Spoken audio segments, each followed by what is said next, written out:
তো হ্যালো বন্ধুরা, দেখো আজকে আমাদের দীঘায় তৃতীয় দিন। আজকে দীঘায় আমাদের তৃতীয় দিন। তো আমরা বেরিয়ে পড়েছি আজকেরাও। আজকে দেখি কোথায় কোথায় যাই ঘুরতে, সবটাই তোমাদের সঙ্গে শেয়ার করছি, দেখতে থাকো। খুব আনন্দ হচ্ছে।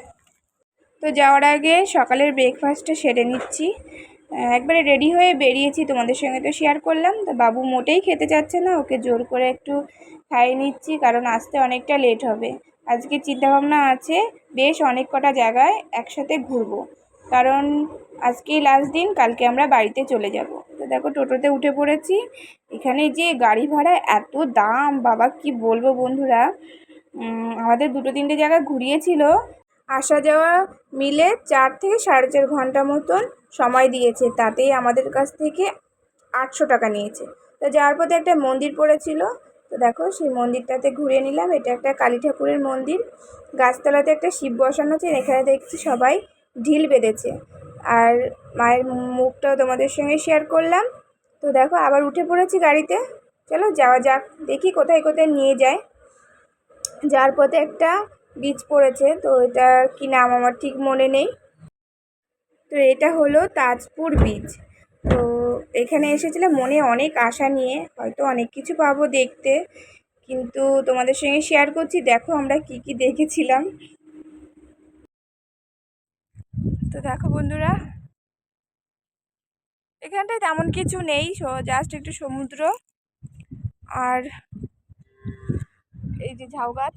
অর্ধেক ঝাউ গাছগুলো মরে গেছে, ভেঙে গেছে। শুধু একটা জিনিস আমি এখানে এসে খুব দেখেছি, সেটা হচ্ছে আকন্দ ফুল। প্রচণ্ড পরিমাণে যেখানেই যাচ্ছি সেখানেই এরকম সুন্দর সুন্দর এরকম আকন্দ ফুল দেখেছি। হ্যাঁ, আর ছোট ছোট কাঁকড়া দেখেছি এই বীজটাতে এসে। এখানের ভিউটা ভালো, কিন্তু গাছগুলো সব ভেঙে গেছে, দেখেছো?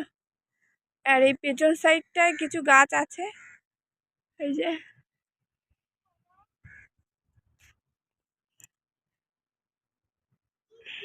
ওরা দুজন দাঁড়িয়ে আছে। তো দেখো বন্ধুরা, শঙ্করপুর বীচটা কি সুন্দর, চোখের ঢেউগুলো দেখছো? আমার আইসক্রিম খাচ্ছি। এবার চলে এসেছি মোহনা। তো মোহনাতে মনে আশা নিয়ে গিয়েছিলাম মাছ কিনবো, মাছ কিনে বাড়িতে নিয়ে আসবো। যেমন সময় গিয়েছি তখন বাজে 12টা, সমস্ত দোকান বন্ধ হয়ে গেছে, মাছ আর কেনা হয়নি। যে কটা দোকান খোলা আছে তা মাছের প্রচণ্ড দাম, তো আনা যাবে না। তার জন্য একটু বসে ঘুরে টুরে আবার চলে এসেছি। আসার পথে এই যে জগন্নাথের মন্দিরটা পড়েছিল, সেটা তোমাদের সঙ্গে একটু শেয়ার করে দিলাম। কিছু কেনাকাটা করব, দীঘায় এসেছি, কিছু যদি বাড়ির জন্য না কিনে নিয়ে যাই তো ভালো লাগবে না। টুকটাক যেটা পারবো সবার জন্য টুকটাক একটু কেনাকাটা করব, দেখি কতদিন কী করতে পারি। চলো।